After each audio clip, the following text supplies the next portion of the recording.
दोस्तों आईपीएल 2026 के trade window में आग लग चुका है।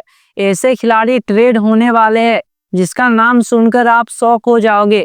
और ऐसे भी खिलाड़ी रिलीज होंगे जिन पर लुटाया गया था पिछले साल करोड़ों रुपए, लेकिन उनके परफॉर्मेंस की वजह से वो खिलाड़ी अब रिलीज होने वाले हैं। और कुछ खिलाड़ी रिलीज होंगे और कुछ ट्रेड होंगे। तो बात करते हैं इन खिलाड़ियों का। तो लिस्ट में सबसे पहला नाम आता है आरसीबी के लियम लिविंगस्टोन का। तो पिछले साल आरसीबी ने लियम लिविंगस्टोन को 8 करोड़ 75 लाख में अपनी टीम में शामिल किया था, लेकिन इनका परफॉर्मेंस पिछले साल सुपर फ्लॉप गया था। तो अब आरसीबी इनको रिलीज और ट्रेड करने वाला है। तो रिपोर्ट ये बता रहा है कि लियम लिविंगस्टोन को लेने के लिए मुंबई और लखनऊ दोनों टीम इंटरेस्ट दिखा रहा है। लखनऊ ने आरसीबी को दे दिया है ट्रेड का ऑफर। उन्होंने कहा है कि आप डेविड मिलर को ले लो और इसके बदले हमें दे दो लियम लिविंगस्टोन को। और ये ऑफर दोनों ही टीमों के लिए ठीक है। डेविड मिलर जो कि नंबर 6 और नंबर 7 पर आरसीबी के लिए बैटिंग कर सकते हैं। वही लखनऊ को एक तगड़ा ऑलराउंडर चाहिए जो कि लियम लिविंगस्टोन होंगे। तो ये ऑफर दोनों ही टीमों के लिए बढ़िया है। तो हमें लखनऊ और आरसीबी के बीच में यह ट्रेड देखने को मिल सकता है। नेक्स्ट खिलाड़ी है वेंकटेश अय्यर। तो पिछले साल वेंकटेश अय्यर को कोलकाता ने 23 करोड़ 75 लाख में खरीदा था, लेकिन इनका परफॉर्मेंस उतना खास नहीं रहा। सुपर फ्लॉप गया था पिछले साल वेंकटेश अय्यर के लिए। तो अब रिपोर्ट ये बता रहा है कि कोलकाता इनको रिलीज या फिर ट्रेड करने वाला है। मतलब इनको टीम में नहीं रखेगा, रिलीज करेगा या फिर ट्रेड करेगा।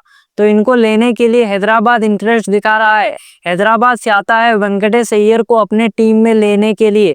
और इसके लिए हैदराबाद ने ऑफर दिया है कोलकाता को कि आप ले लो ईशान किशन को और इसके बदले हमें दे दो वेंकटेश अय्यर को। तो ये ऑफर दोनों ही टीमों के लिए बढ़िया है, क्योंकि कोलकाता को चाहिए एक इंडियन विकेटकीपर बैट्समैन, तो वो ईशान किशन हो जाएंगे। और ये वेंकटेश अय्यर को लेने से हैदराबाद का बैटिंग और बॉलिंग दोनों मजबूत हो जाएगा। इसमें कोई शक नहीं है कि हैदराबाद का बैटिंग और बॉलिंग कितना खतरनाक है। अगर उसमें वेंकटेश अय्यर आ जाते हैं तो उनका बैटिंग और बॉलिंग दोनों ही और भी ज्यादा खतरनाक हो जाएगा। इसीलिए हैदराबाद उनको लेना चाहता है ट्रेड करके अपने टीम में। और एक ऑफर दिया था कि आप ईशान किशन और मोहम्मद शमी इन दोनों को ले लो और उसके बदले हमें दे दो वेंकटेश अय्यर को। अगर ये ट्रेड होता है तो हैदराबाद के लिए बढ़िया होगा और ये कोलकाता के लिए भी बढ़िया होगा। इनको एक विकेटकीपर बैट्समैन इंडियन मिल जाएगा और एक फास्ट बॉलर मोहम्मद शमी जैसा एक्सपीरियंस बॉलर मिल जाएगा। तो ये ट्रेड दोनों ही टीमों के लिए बढ़िया होगा।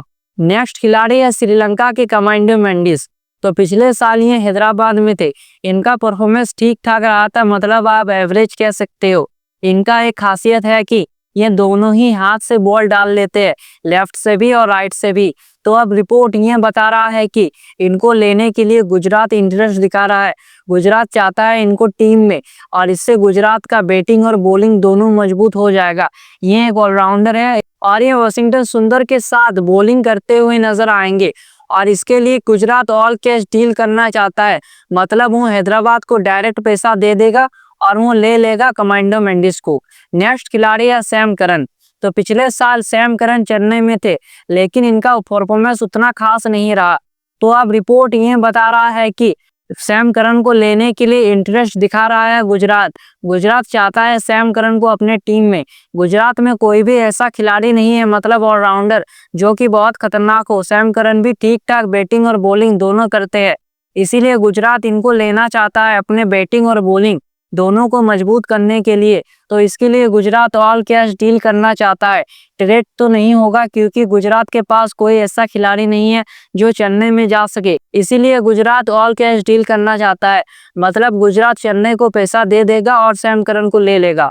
और इससे गुजरात की टीम को यह फायदा होगा कि उनको एक ऑलराउंडर मिल जाएगा जो आपको बॉलिंग भी करके देगा और 6-7 नंबर पर बैटिंग भी करके देगा। तो अब ये देखना होगा कि चेन्नई इसके लिए राजी होता है या फिर नहीं। नेक्स्ट खिलाड़ी है ईशान किशन।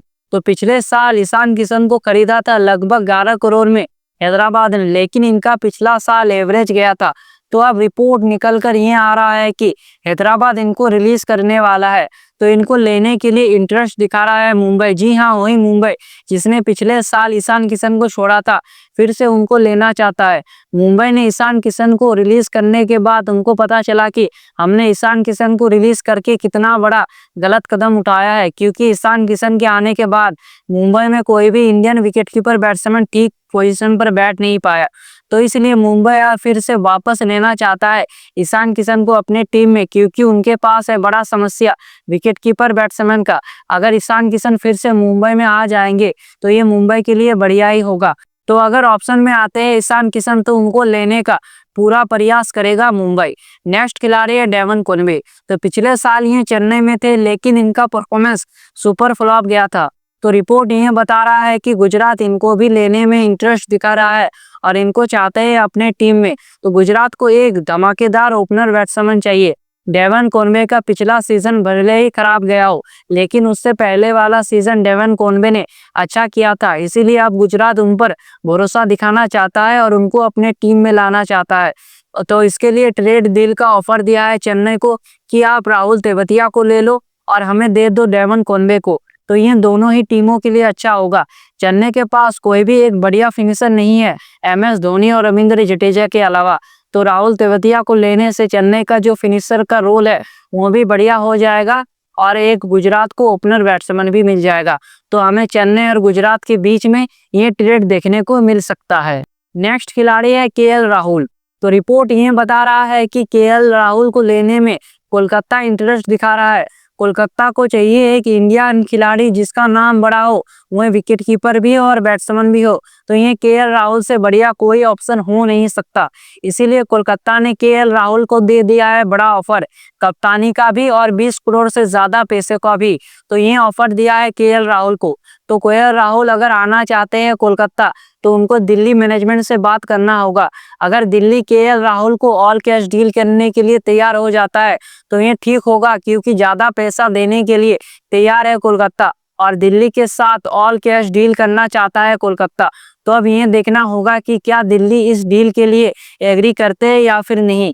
और अगर आ जाते हैं कोलकाता में KL राहुल तो कोलकाता के लिए ये बहुत ही बढ़िया होगा। उनको एक विकेटकीपर बैट्समैन और साथ ही में एक कप्तान मिल जाएगा और जितना भी कंट्रोल है सब KL राहुल को दे दिया जाएगा। नेक्स्ट खिलाड़ी है संजू सैमसन। तो मैं आप सभी को बता दूं, रिपोर्ट्स ये बताता है कि संजू सैमसन और राजस्थान मैनेजमेंट के बीच कुछ भी ठीक नहीं चल रहा है, मतलब इन दोनों के बीच मामला ठीक नहीं चल रहा है। तो रिपोर्ट ये बता रहा है कि संजू सैमसन को राजस्थान रिलीज करने वाला है और इसके लिए चेन्नई तैयार है उनको लेने के लिए, यानी ट्रेड करने के लिए और ऑल कैश डील करने के लिए भी। लेकिन राजस्थान ने साफ मना कर दिया है कि हम संजू सैमसन को ऑल कैश डील और ट्रेड दोनों नहीं करने वाले हैं, हम इनको रिलीज करने वाले हैं। और राजस्थान ने एक बार ऑफर भी दिया था चेन्नई को कि आप हमें रविंद्र जडेजा और ऋतुराज गायकवाड़ को दे दो, हम दे देंगे आपको संजू सैमसन। लेकिन ये डील कहीं से भी चेन्नई को ठीक नहीं लगा, क्योंकि उनके दो मेन खिलाड़ी है ऋतुराज गायकवाड़ और रविंद्र जडेजा। तो इन दोनों को खिलाड़ियों को देकर संजू सैमसन को तो नहीं लेगा चेन्नई। तो रिपोर्ट ये बता रहा है कि अगर ऑप्शन में आते हैं संजू सैमसन तो चेन्नई उनको लेने का पूरा प्रयास करेगा और इसके लिए चेन्नई ने अपने पर्स को बड़ा भी कर लिया है संजू सैमसन को लेने के लिए। और चेन्नई भी जानता है कि संजू सैमसन को अगर हम नहीं लेंगे तो चेन्नई में कोई भी ऐसा खिलाड़ी नहीं है जो MS धोनी के लेगेसी को आगे बढ़ा सके। अगर संजू सैमसन चेन्नई में आ जाते हैं तो ये चेन्नई के लिए बहुत ही बढ़िया होगा, जिससे MS धोनी का लेगेसी भी बढ़ेगा और MS धोनी को लेगेसी को कोई आगे बढ़ा सकता है तो वो संजू सैमसन है, जो कि इंडियन विकेटकीपर बैट्समैन है। तो आप लोग सभी कमेंट में बताइए कि इनमें से कौन सा खिलाड़ी ट्रेड हो सकता है और रिलीज हो सकता है।